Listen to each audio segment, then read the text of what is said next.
Hello and welcome back to the Yellow Squared podcast. My name is Ned and I'm of course joined by my brother James. James, welcome back to the pod. How are you doing this morning? Good morning, everybody. Good morning, mate. Yeah, I'm very well. How are you doing? You okay? Yeah, I'm very well. Yes, I have transferred the entire recording setup with me to my new location, and yeah, settling in well. So it's interesting to record somewhere different, but this will be the first of many, I think.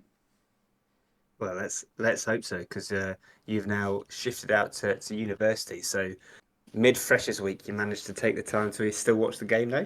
I did, of course, yes. 12:30, thanks to Sky, but did manage to watch it for my sins. I've got plenty to discuss. Unfortunately, I wasn't available to watch it, was I? So No. I didn't see any of the game. I was getting sort of limited updates from yourself. I was at the Yeah. golf yesterday, of all places. I was watching Rory McIlroy and the likes tear it up around Wentworth at the BMW PGA Championship, which was a fantastic day. Mm. But I couldn't see the game, so I'm somewhat glad I didn't see the game, to be honest with you, Yeah. mate. It was a pretty tough one, 4-1, wasn't it? So a bit of a Yes. thumping, and by Mm. all accounts, pretty well deserved. Yeah. It was uh it was the first time I think we've properly been put to the sword. There've been a cut. I mean, last week, um, we could have been dead and buried at Mm, at half time if Coventry had taken their chances, and it felt as if Norwich had less clear cut chances than Coventry, but mm. they just finished them. So yeah, That's what we said, though. bit of a reality check for Watford, I think. I think that's exactly what it sounds like for a fan base, and maybe cleverly as well, Mm, because we said, didn't we, after Coventry, that a good team would have ripped us to shreds. yeah, And from what I can gather, and from some of the bits I think you want to talk about, a good team just exposed the defensive problems yeah, that we've noticed, and maybe cleverly all now realise that he can't quite play so attacking with those wing backs all yeah, the for time. sure. Yeah, Mm, especially away from home. absolutely, yeah. Mm. Okay then. I think well we've got plenty to talk about this week. Obviously, Mm, Norwich away. We wanted to chat about some of the injuries we've been having. Obviously, two early substitutions, two in the first 15 minutes yesterday, James. mm, Blackman and Serralta both mm. going off. Both looking to be muscular injuries as well, which is never a good sign. Um, we'll be talking about the slow start. It's 4 weeks in a row now we've conceded in the first 4 minutes, so we'll be having a Yeah. chat about that. And I think the main talking point is Kwadwo Baah this week. We wanted to sit down and discuss his sort of rise into the first team, um, because it's been so long since he's been at the club. But this cleverly seems to be the first manager that's given him a chance. So Mm, so all that is coming up. But first, I think we've got to get into the tale of the game. And for this, James, you're mm. going to appreciate this because this will actually tell you about the game which you didn't Yeah, watch. absolutely. I'm looking forward to this as much as anybody else is. Yeah, yeah. Okay, we'll get into it then. All right, ladies and gentlemen, tale of the game. So, the Hornets travelled up to East Anglia on a bright Saturday for a 12:30 kickoff, thanks Sky. A first start for both Gibberson and Vatter had a lot of the Hornets faithful in an optimistic mood ahead of kickoff. However, for the fourth game running, Watford conceded in the opening 4 minutes, and it could have been earlier. A great save by Dan Batman prevented an almost instant goal from Sargent before Doyle stepped up to smash one in. Could Dan Batman have done better? Most likely. But we've been here before, conceding an early goal and getting back into the game. Can we do it again? Vata hit the post from a deflected shot after a great turn in the box, and we had some momentum with us and managed to claw ourselves level after some good work down the left by Ken Semmer was met at the back post by one of our own, Ryan Andrews.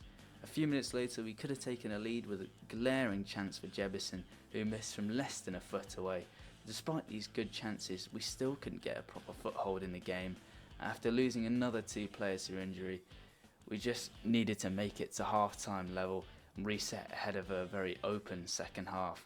But no, a long ball through the middle caught out the entire defence as Borja Sainz galloped in to finish past the on-rushing Bond 2-1. The players needed a rocket to get started into the game and to come from behind to get a point or all 3, as we've done twice this season already. Yet another slow start left us desiring, as Norwich took a 3-1 lead early into the half. The game wasn't done yet though, as Baah was introduced and immediately ran at the weak Norwich defence, creating some half chances and a gilt-edged 1-on-1 which was saved by Gunn in the Norwich goal. That was the moment to put Watford back into the game. A flurry of chances across the second half as Chakvetadze was on a mission to carry the Watford side on his back, and he ran almost the entire length of the field to have a shot blocked and a rebound just put wide. Porteous flashed the low-driven shot just wide as well, and it felt like the game was passing us by. Simply, the ball would not fall kindly into the net. And into the 89th minute, and a 4th goal from Norwich finished the game completely. Defensive disaster class across the board from Watford, and there is much work to do ahead. Another early goal conceded, looking so fragile at the back, lacking a killer instinct up top, and looking very vulnerable with such high wing backs. A reality check for the Hornets as they were put to the sword by a clinical Norwich side. Watford slipped down to 8th in the table and need to bounce back. An easier opponent takes the stage this Tuesday as Watford travel to Man City in the Carabao Cup. Tell of the game. Oh, hey, very good, mate. I like that. Thank you. That's got me up to speed. Hopefully you can now picture losing I can 4-1 at Carrow Road. I can picture it, and it's interesting with some of the bits that you said because it mirrors exactly the sort of the snippets that I got from Twitter and BBC and whatever I could manage to find Yeah. yesterday whilst the signal was working, and some of the clips and some of the sort of comments on social media all sort of suggested that we were just so open at the back, Yeah. yet still a little bit like what we saw with Coventry, ripped apart defensively, but we still managed at times to threaten Norwich, and we created chances, just couldn't Yeah. finish them today. It wasn't like a So whimper, like one of those away yeah, performances of last season, like Sunderland yeah. away or something, where we literally Oh, offered that absolutely leads nothing. away or whatever. Yeah, yeah. So I don't know, mate. And maybe this is because I didn't watch the game and I've not seen it, but I still feel like I'm finding ways to remain relatively positive about the bigger Yeah, picture. I think I there are certainly some positives to take from that. Yeah. Yeah, I don't know about you, but I feel like I'm generally pleased that Cleverly is trying to make this system work still, and we're still being attacking, and we're creating chances. I don't. I hope that doesn't change too much, just as long as we start to tighten up the defensive aspects. But Yes. I feel like not watching the game yesterday has sort of protected me a little bit from my Yeah, feelings I think it about things going forward. What was it like really watching it? it was just very frustrating, particularly the opening 20 minutes. Um, Mm, this was the 4th game in a row that we've conceded in the opening 5 minutes, and right. it just seemed like we could not get a foothold in the game at all. We some players would be receiving the ball on the half turn and losing it instantly. It really didn't feel like we had anything going Mm, forward. Norwich were all over us for that first sort of 20, 25 minutes ish. But then like you said, we managed to carve ourselves a couple of chances, and if Jebison had put that chance away, or that chance that Vata had snuck its way in rather than hitting literally the top corner of the post, we could have gone into that half-time break, 3-2 up or 3-1 up if we'd tightened up that defensive yeah. those defensive issues. There was a call for offside for their second goal. I didn't see it. and I've watched the highlights back, and I still can't see it. I think the camera angle's a bit weird Yeah. on TV to see it as offside. But yeah, the Watford defence just parted like the Red Sea for that goal. It was one long ball, straight down the middle, and it was just so frustrating. And Which is obviously, it's just they had no it's cover, no cover it's whatsoever. it's criminal for a back three, isn't it, to be parted like that? Yeah, yeah. You know, that's what our back three should stop. I can, not that I want to accept it, but I can accept being exposed in the wing back positions because you've naturally got the space to give away there. Mm, But yeah, to have balls just being played through the middle of the back three basically, yeah. is kind of unacceptable. What did you make of the lineup, mate? Because clearly I noticed that Vata and Jebo started. Yeah. What what did you think when you saw that lineup? I was very pleased. Obviously, Kayembe had some sort of thigh issue or something, so he missed out. That must have Yeah. been quite last minute because we didn't really hear It wasn't suggested, was it? Yeah. anything of that. They said it was from the international break, which is a bit weird because he played, against Coventry. Um, but I was pleased. Yeah, very pleased. Jefferson to start. I think he will probably start for the foreseeable now. Um, Not sure how that's going to be late on into games when you're looking for a goal and you've got to bring on Bio. Um, but yeah, I was pleased to have him start. I was very pleased to see Vata start as well because he is something really special. It took him about 15, 20 minutes to actually get his foot on the ball and get into the game properly. But his little snippets of quality are unbelievable. Yeah. That turn he had for the shot he carved out himself, that was really good. Um, I think some of those players, particularly Vata, struggled from just the whole team not performing Mm. in that the opening little bit. Um, but yeah, other than that, I was very pleased. Interesting to see Ogbonna on the bench and Ebesele. Neither of them finished. Neither of them featured. Sorry, Yeah. which is a little bit frustrating. But I would have I would have been interested to see Ogbonna come on when Serrata went off. But I guess they just don't think he's ready enough yet to Yeah. I guess. play the 80 odd minutes that he would have been required to play. And do you reckon? Oh, two questions, mate. Sorry. Firstly, do you reckon those early injuries actually really affected us long term in the game with the changes that Cleverley was able to make and getting back Mm. into the game? And then secondly, I noticed that Sema started over Larouche. How did Sema do on that left wing back position? Well, yes, I do think it had an impact on what substitutions he made later on into the game, but purely just because two of the substitutions were used up. Yeah. I don't think it actually impacted any of the players or anything because it was so early on into the game. Um, but yeah, I don't think those. I think it was quite literally just that it had taken up two substitutions, whereas that's what we really didn't need. I think if we'd had the Mm. extra substitutions, you'd have probably have seen Ebesele come on, and I was a bit frustrated that he didn't come on at all, because I think he would have been perfect down that right hand side to go up Yeah. against their left back. As for Ken Sema, he obviously looked dangerous going forward.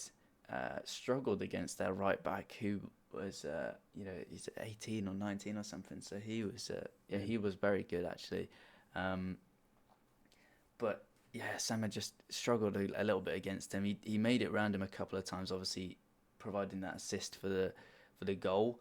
Um, which was quality. I think he just doesn't defend. That's the problem. I think if you're starting Larousse, you've got someone who's competent at defending, out on that left hand side and average at going forward. Um, but I think the having Ken Sema there obviously is very attacking, and I think that was just little bit of naivety from Tom Cleverley going into this fixture. I'll be honest. Mm. I think he tried to go Yeah. too attacking, and when we have conceded so many goals so quickly in games, I think we just need to settle things down for the first 10 minutes Yeah. of the next game and just restart from there really. Because we just looked so open from the back, very attacking, which is good to see, obviously. But we just didn't score enough. We didn't finish well enough at all. So that's kind of my overview of the first half and that kind of stuff. But I just think we looked very exposed across that. Across the whole game really, but particularly in that the first opening exchanges. But anyway, James, I think it's time to dive straight into guest a player for this week. Yeah. Enough of being a little bit negative. I don't like being negative on Yeah. the podcast, so we'll get into a little game. And you are taking the role of quizmaster for this week. I am indeed Quizmaster. It's 4-1 to me at the moment. I couldn't press home the advantage of last week, only picking up 1 point with Adlen Guardiola, which I'm absolutely gutted by because massive fan of old Adlen. Are you ready for clue number 1, mate? I am, yes. Go. All right, so born on the 15th of February 1981 in João Pinheiro, my youth career saw me play for Democrata and Cruzeiro. Is that it? That's the clue. Okay. I think there's a few little bits in there which you might be able to piece some bits together. So, where were they born, sorry? João Pinheiro. João Pinheiro. 1981.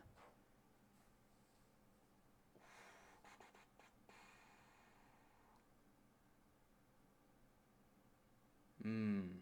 1981. So that would make them currently 91, 2001, 2011, 2021, 43 years old. Good public maths, I like it. Wow, that's what I do. 43. João Pinheiro. And their youth career was Democrata SL and Cruzeiro. Cruzeiro. Well, based on the location, it sounds quite Brazilian. And Sure. I can only think of one Brazilian who would fit into the 43 age bracket. Oh. I'm going to have to guess Aurelio Gomez.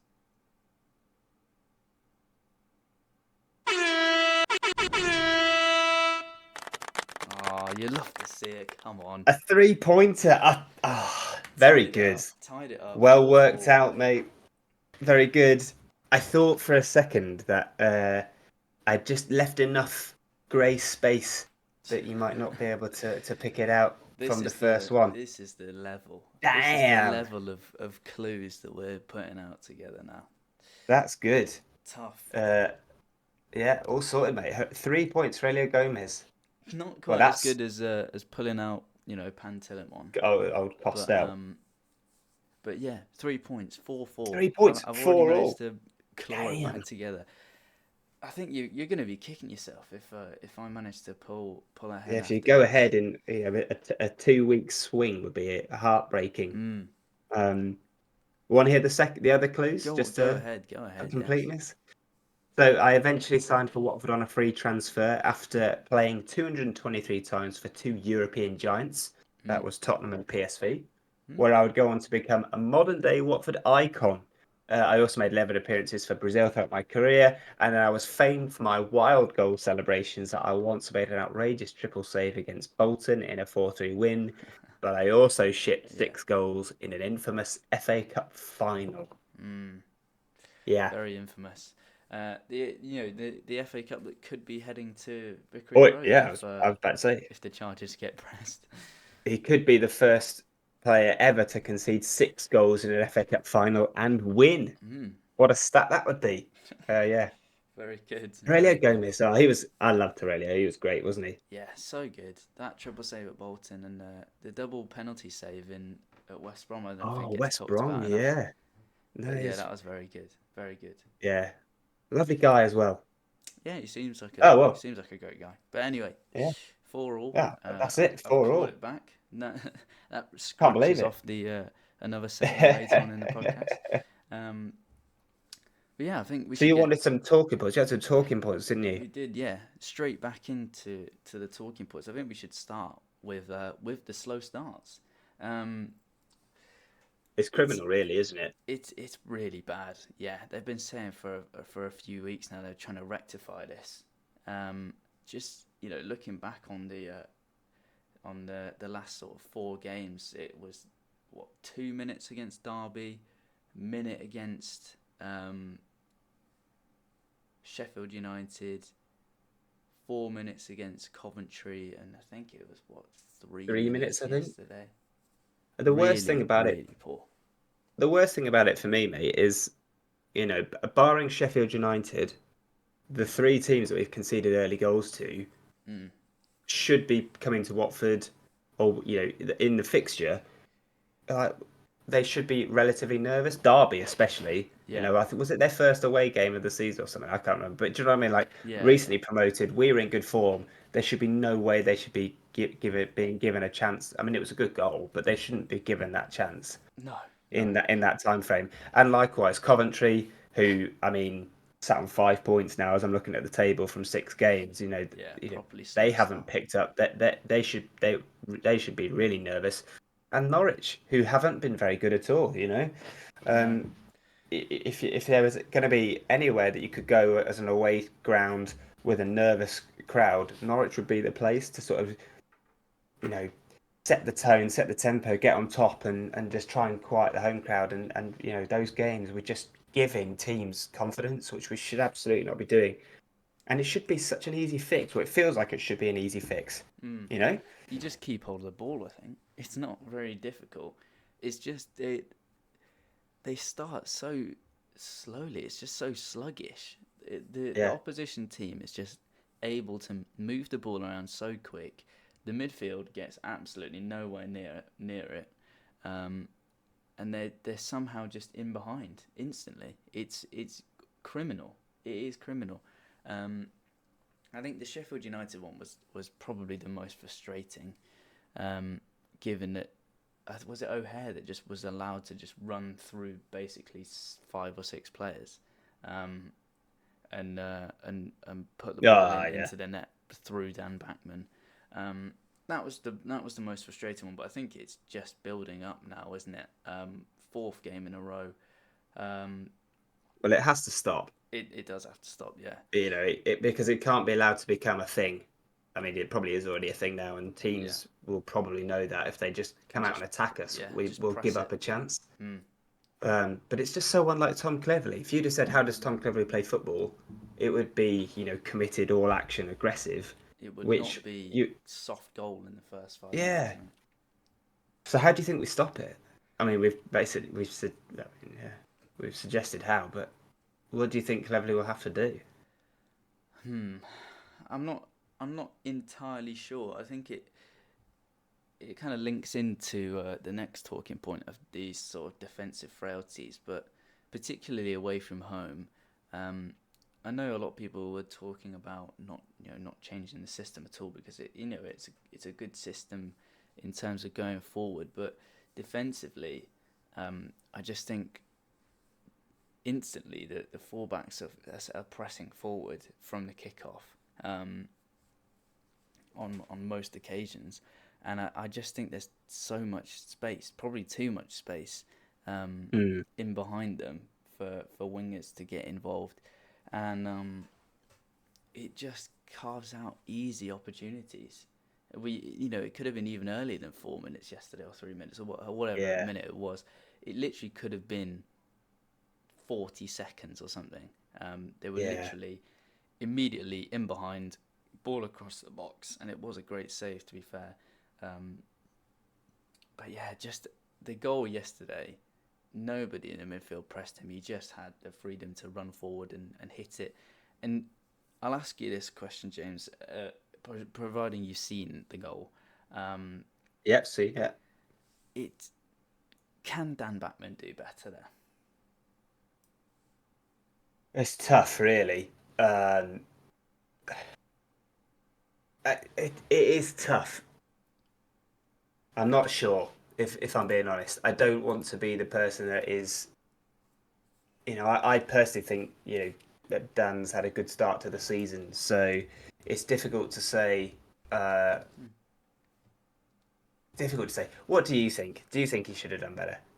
Yes, I Okay. completely agree. I think he's had a good start to the season. Um, Yeah. I think he's properly solidified himself in that number one spot. Whereas last season it was very up to debate. Um, Yeah. this season he's come in and he's done well. Uh, that goal yesterday, the first one, is just such a poor goal to concede from his Mm, viewpoint. The shot comes in. It's not in the corner. The batsman sort of pushes it into the corner. It's yeah. it's a good height for the keeper. Um, there wasn't any like knuckle on it. There was no dip or anything. It was just a straight shot. Really, he's going to ground too early. That's literally Yeah. Yeah. No. especially for that goal. He's already going down before the ball gets anywhere near him, and it makes the save so much harder to make because he Yeah. can. I'm not saying he could have just stood there and caught it, but if he's still upright, his starting position just was not good enough for that goal yesterday, and it does set the tone for the game. I think. No. You're right. I mean, looking back at it, yeah, you can see the errors, you can see the issues, Mm, and yeah, I'm with you on that one. I think yeah, he'll be disappointed, very disappointed that I that think one's so. the Yeah. one that went in. Obviously, he went off injured after that, so we don't know if he was feeling something, and Maybe. that's what led to Maybe. that, Yeah. that goal looking so awkward for him to defend. Um, but yes, yeah, I think we just need to, in order to stop the rot really of this open goal, like the early goal, instant goal for the opposition. You've just got to keep hold of the ball for 5 minutes and let the ball settle down and let the game settle down into its own pace.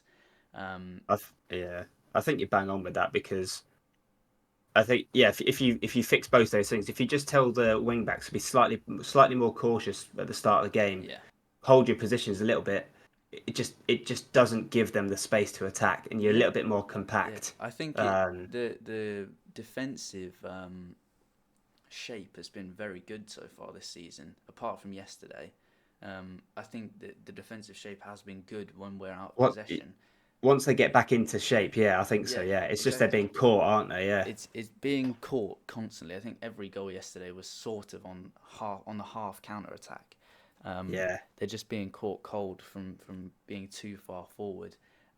But when we actually are back in shape and are ready to defend, it's we're very difficult to break down. Um, I just think they've got to work on. I think that's what it is. They've got to work on the transition from attack to defense and quickly. yeah. It's yeah. You just look at it. I mean, looking back at the goals, teams now it looks like they're setting traps to get the wing backs to bite in higher up the Mm. pitch, And so then they're that playing that the ball in space is behind. left. Yeah. It does feel very formulaic now for certain teams to do that, and I think good teams will will pick up on that, and that's going to cause us problems. So Yes, yeah. I think we it could needs to be concede a fixed pretty lot more quickly. goals this season than four. Yeah, Um, yeah, I on think so. but on another day, we would have scored the same amount of goals. I don't think it's an issue going forward. It's not like we're not creating enough chances and not scoring enough chances. Well, we're not scoring enough chances, but it's not like we're not creating enough, which is a positive from my point of view. Because Yeah, for that absolutely. second half, we we weren't. I'm not going to say we were on top because that suggests that we were um, ahead in the game, but we certainly had two or three chances which we should have scored. Baah had a one Yeah, on one. yeah, It was a good save. Porteous had that really low driven shot which almost went in. I thought it had gone in. Yeah. But it literally just flashed wide. I think that was the moment that sort of signified that the game was over. Yeah. That's after that. That's when the tempo started to drop off, um, and we just got caught out again in behind for their fourth goal. That was a frustrating goal to concede. I think another area that we're struggling in is those long low balls across the whole box. And it's another fullback issue. I don't think the fullbacks are tracking the players in, No. um, No. or at No. least passing them on to centre backs, because the chance in the first minute for Sargent is exactly one of those long driven balls across the box. No one follows him, and he's got a free shot, and it's a great save. The fourth goal is pretty much identical. Mm. The guy floats in from the left. The ball comes across the box, low driven cross. No one picks him up, and it's a free chance. And Yeah. Got you. those types of goals are quite common, depending on the style of football that the side plays. Um, but yeah, I think unless we tighten up this sort of wing back issue, it could be a constant theme through this season to concede quite a few goals, and Mm. unfortunately quite a few more early goals as well. Yeah. Yeah. It's a concern, but let's hope that we can sort of resolve that problem Mm. because, like you say, we're looking good going forward. Just need to tighten up, and I think it. Do you think it hinges then on the wing backs? Is that the problem that needs fixing? I think so. I think so. I also Mm. think the midfield needs to get going a lot quicker. Um, Particularly Sissoko Yeah. and Tom Delibashiru didn't do anything, really, in the opening bit yesterday, and that's been a kind of theme really. The midfield just doesn't get started either, so there's a lot of space in behind the fullbacks, and then there's a lot of space for Mm. on-rushing attackers that can get on the end of cutbacks and whatnot.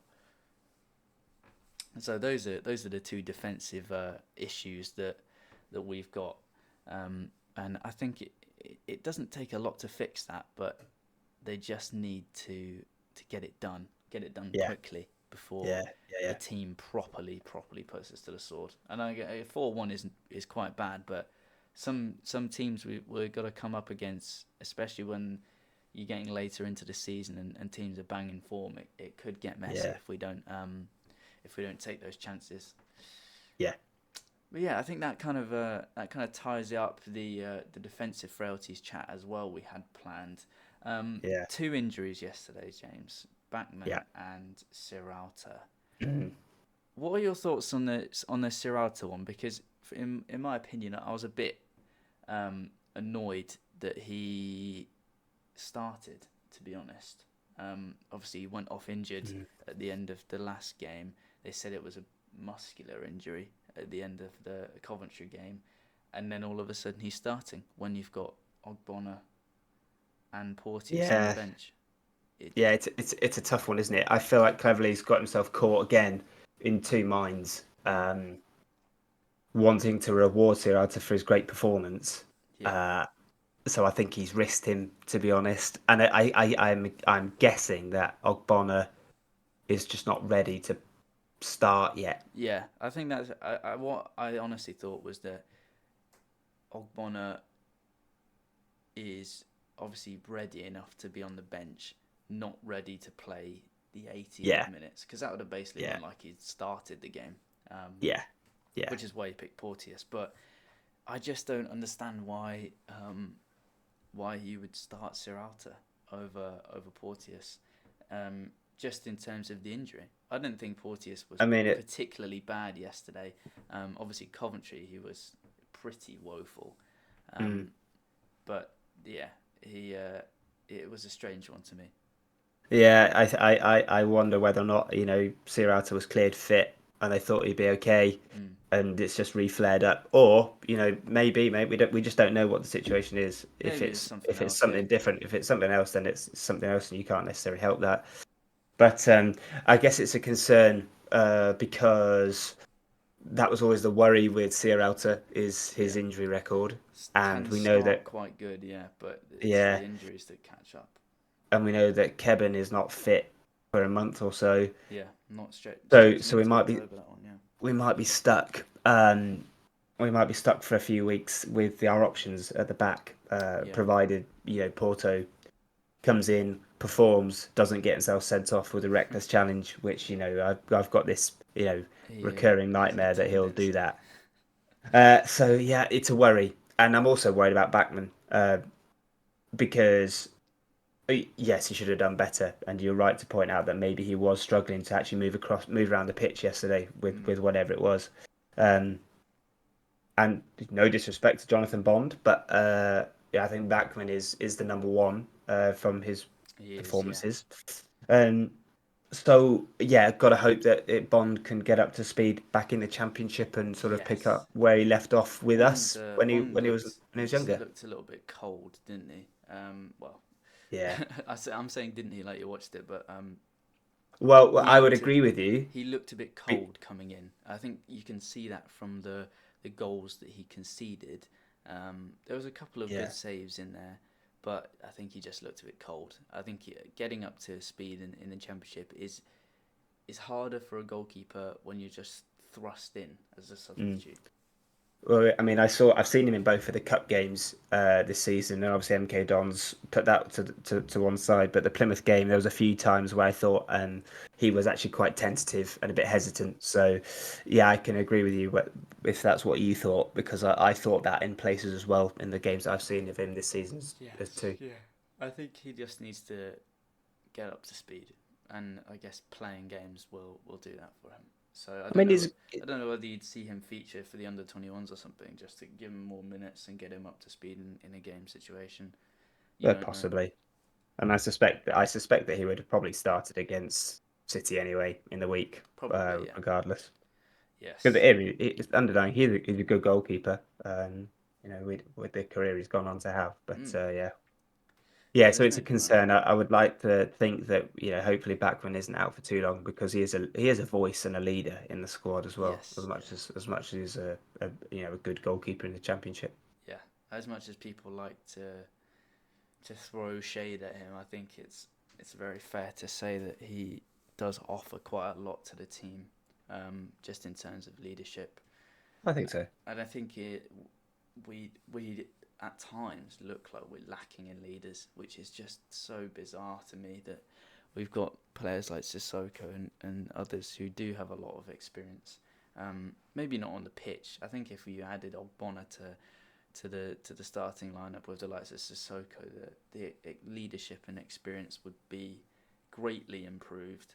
Um, Yeah, but sometimes it does just feel like we're lacking leaders and lacking a voice when obviously Cleverly can't communicate to everyone at once, yeah, unless someone goes down with a fake injury again. Um, yeah, but yeah, I think the last talking point to go over is Kwadwo Baah, James. yeah. Um, Yeah. You've been a massive proponent of his for a long time, I and I have, know I have, you've been following him closely. And I yes, know you've been delighted that he's got himself into the first team squad. So, did you wanted to sort of just talk about him as a bit of a blueprint, ready for how we think the academy yeah, may go in the future? Is that right? yeah, definitely.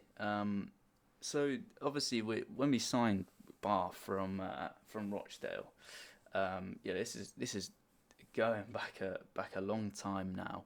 Um, he signed in a 21-22 season. I think it was kind of in that it was in the January, sorry, of the 2021 season, Yeah, going into the 21-22 season, and he just from his highlight reel and just the general buzz around him in the lower leagues was very high. He looked very raw, but he looked very powerful. Loved the goal as well, and yeah, I was just so disappointed for the past couple of years that he just seemed to get absolutely no minutes in the first team, um, and it was a shock to a lot of people. I think that he made his Watford debut against MK Dons this season. Then obviously his league debut. After that, I think was it against Stoke he made his league debut. yeah, yeah, but yeah, it's been a long time coming. I think I was really worried for a couple of seasons when he went on loan to Fortuna Dusseldorf and did nothing. Very unsuccessful loan there. Yeah, yeah, Um, Last season, he went to Burton, played 20 times, 14 starts, 6 appearances off the bench, grabbing himself 2 goals and assists, 3 player of the match performances as well, and a rating of 6.74. And obviously, then he got injured and came back. Um, yeah, but I think that highlights the nature of the loans that we want to start implementing for these younger players, and it links in really to a lot of other loans that you know we can draw on in the past few years. Looking at Matty Pollock went to Aberdeen, yeah, obviously Kwadwo Baah went to Burton, um, Shaq Ford went to Leyton Orient. Joe Hungbo is at Ross County, and obviously Tom Delibashu has been at Reading. Um, yeah. I don't know if you wanted to just discuss, James, the nature of those loans for the young players. I think it makes a difference going on Yeah. a loan spell in and around the UK. Yeah, I think so. And we spoke about this plenty of times before.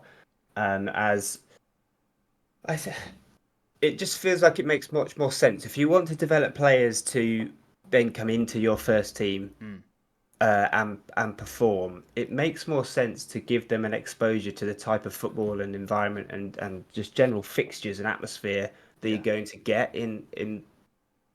with Watford in the Football League. Mm, You know, so it doesn't. If you're going into Europe or if you're going elsewhere, back to South America, if with some of the loans that we've had in the past, mm, the footballing culture and the footballing, the way of life is very different. So it doesn't really make sense a lot of the time when they come back into the first team and you think, oh, they're technically very good, mm, but they're being run off the ball or they're not up to speed, they're not used to the tempo. yeah. It feels like it makes more sense that when you've seen some of these players, particularly Matty Pollock. I thought Matty Pollock was the first one when he went to Aberdeen, and he was immediately, a firm favourite at the club. I Mm, think he's also spoken in the past about the fact that he had the opportunity to go back there permanently, um, and turned it down, and that's worked yeah. out really nicely for us.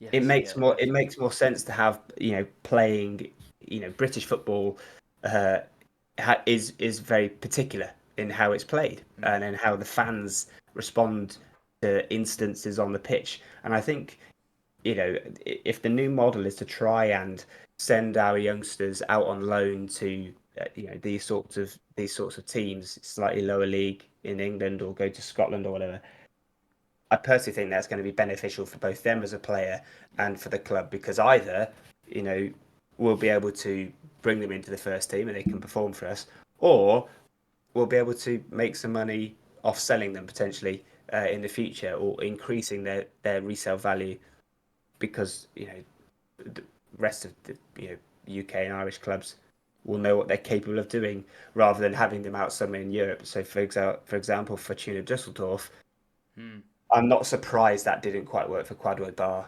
because it's a very difficult thing to do as a young player to go over into Europe and perform as well as learning a new lifestyle.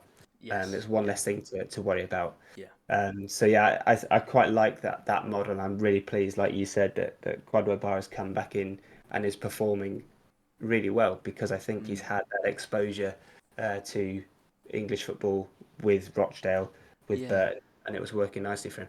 Yeah. I think that's the frustrating thing for me that Shaq Ford went on loan to Leyton Orient, did so well, and then we just allowed him to go permanently this summer. It was quite frustrating for me. I thought he would be another one that maybe we loaned him out to League One this season, just to get his level, increase his level a bit more, and then in a couple of years' Yeah, time he'd be either starting or an option off the bench for us. Um, so that was a frustrating one. Two more loans then though this season, James. Jack Greaves and Miles Roberts Yeah, both been sent to Scotland. I really like the this type of loan. I think it's far enough away to character build, um, in terms of living in Scotland. You're not yeah, close to home, so you're kind of being thrown in the deep end. But it isn't the same as being sent to Germany. Like you said, completely yeah, different culture, different language. Um, Also, Scottish football is sort of some of the club level is reminiscent of Championship and League One level. mhm, Um, so it's good exposure. I think it's quite tough. It's quite a tough level up there, just in terms of intensity, yeah. which is good for the Championship as well.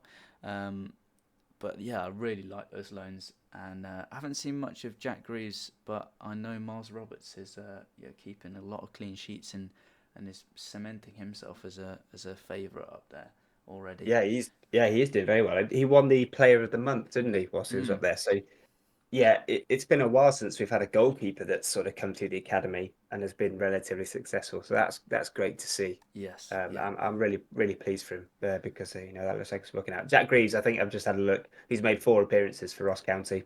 Not contributed anything yet, but he's getting sort of first team football, yeah. which It's is good to sort of see. yeah, It's all part of the development it is, yeah. process, isn't it? But yeah, I like that a lot more than sending young players to clubs just around Watford that are like step 5, step 6 that really isn't going to develop them that much. Yeah, Unless they are like 16, 17, and they want to expose them to first team football or men's football rather.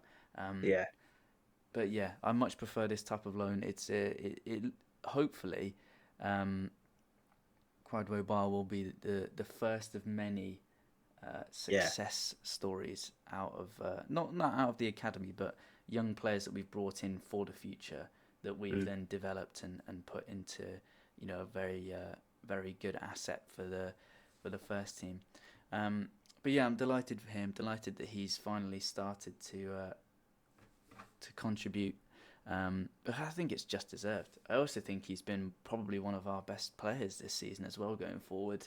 Um, just looks so pacey and direct. Um, yeah. Very dangerous I as well. He looks like he's always going to create something, even if it doesn't come off for him. No, I've thought that very much so. He does. He looks. I also really like the fact that he's willing to put his body about and get involved a little bit. Mm. He's not willing to be pushed around, which I think might be testament to the fact that he has grown up playing for Rochdale. He's gone to Burton. He's once you go down to League One or League Two, it is very physical, Mm. and I like that he's bringing that through because you know we know that we're going to have to be a team that fights this season a fair bit. Not physically, but Yeah. we're not going to just be able to sort of pass our way around teams and just sort of walk the ball into the net. We're going to have to be up front and physical and press teams, and he's got that in him. And yeah, I just I hope that he gets a few more chances Mm. and starts to add some goals and assists to his game because For sure. he took his goal in the League Cup really nicely. So really pleased for him. Mm. Yeah. Hopefully he can start adding to his his goal contributions in the championship as well. Mm. What and carry on in the Carabao Cup, and what better what better Well, opposition to come up against than Man City. So that should be an interesting one for him. But I presume he probably will start that game, depending I on how yeah. what side Cleverley puts out. I imagine he most likely will start that, which is a great experience for him. Yeah. All right then, James. Last little talking point has of course got to be the Fantasy EFL League. Now I'm going to pull it up, James. Yeah. How is the Yellow Square Pod team doing?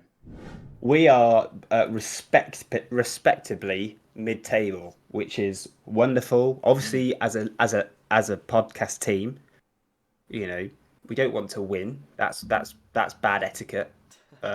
You know, so we're respectfully mid-table. We had a solid 51 points this week. Our chosen Norwich player was Josh Sargent. That was tactical, not gonna lie, because we thought if we picked him, he wouldn't score. And he didn't. Worked out. We just forgot to pick another four Norwich players. That's a shame. But yeah, we're doing okay, mate. We're doing okay. 295 points in total for us. 51 points this week. We are lagging behind Kwadwo FC, Yeah. who have come top, overtaking sore loser. Number one by So, quite some way. well, 380 points, plays 375. It's a little bit more evenly spread. I think a couple of weeks ago there was a very clear top three, I but think it that looks was the like international break that did that. the I chasing think a pack has lot of closed in. people Yeah, forgot that two leagues still carry on because we're all used to not absolutely. doing anything for the international break with fantasy teams because it just stops, doesn't it? Yeah, but on the other side of things, you know, the Miguel Britos Tackle Academy is sat in seventh, and you're Mm. sat in eighth. 2 points So ahead of it's me. 2 points ahead. So there's a chasing pack developing. Yes, yes, It's yeah. getting interesting. It is And getting interesting, yeah. for those that might not have noticed it, it's also a double game week for Huddersfield. So we also have two Huddersfield players in our team. Mm. Uh, one of whom is captain Josh Koroma. So it could get even better for us. Hopefully it does. Okay then. Absolutely. I think that's about everything for the podcast this week, James. Yeah. Anything else to Yeah. add? No, no. Thanks for summarising the game so nicely, That's all right. uh, which is all good. Clearly, we've got a terrible week coming up now with Man City in the cup. Um, what will be, will be. Mm, I'm not going to get excited about that one. But then a tough one against Sunderland, isn't it? Coming up. it is, yeah. That is going to be a tough one. It will be interesting to see how we fare. I hope Yeah. I'm not really bothered about the game on Tuesday. I think we share the same opinion as a lot of Watford fans. I just don't want it to ruin the confidence that Yeah. the players had at the start of the season. Obviously, it's waned a little bit given the past three results, but I don't want us to get turned over 6 or 7-0 and confidence be shot to pieces going into Yeah. Sunderland at the weekend. I'm So not. I'm not going to lie, mate. I am hoping City really rotate their side. They've got a big game today mm, against Arsenal, and another big they've game got a the other big game weekend. against Newcastle, and then they're back into their European football shenanigans. So I'm Mm, hoping that they they do properly rotate the rotate, yeah. side quite a lot. But we'll see. And I'm really intrigued to see what sort of team Cleverly puts out as well. Yeah, so am I. For the reason that you just said, I don't want us to go super weak and get absolutely ripped to shreds. It might be that I suspect we'll see some of those players on the bench today play to Mm, get Ogbonna, minutes back in the legs. Yeah, Ebersavy, yeah. I think we'll see Vata start probably. The striker situation, I'm not sure. Uh, I would wonder whether or not Jefferson plays again I because I he would looks like he I might think need some minutes. he probably would. I think he just needs Mm. more time to get used to the system. And if he scores, that would do his confidence a world of good. Yeah, Um, yeah, agreed. but yeah, it's going to be a tough game. Well, anyway, thank you very much for listening to the podcast this week. We hope you did enjoy it. If you're listening on an audio platform, don't forget to leave us a rating. If you are watching on YouTube, don't forget to subscribe so you don't miss another upload. I've got to apologise, James, to the audience. There was no YouTube video for the last podcast. I hope you guys can understand. I had a very busy week moving, but there will be one for this podcast, so it will all be caught up by then. But yeah, thank you very much for watching, James. The first podcast in the new setup, so the first of many. That will be a Yeah, constant for this season, which is pretty cool. But yeah, we'll catch you again very soon after Man City and Sunderland. An easy week. Come on, Take you care, Hornets. guys. Bye bye.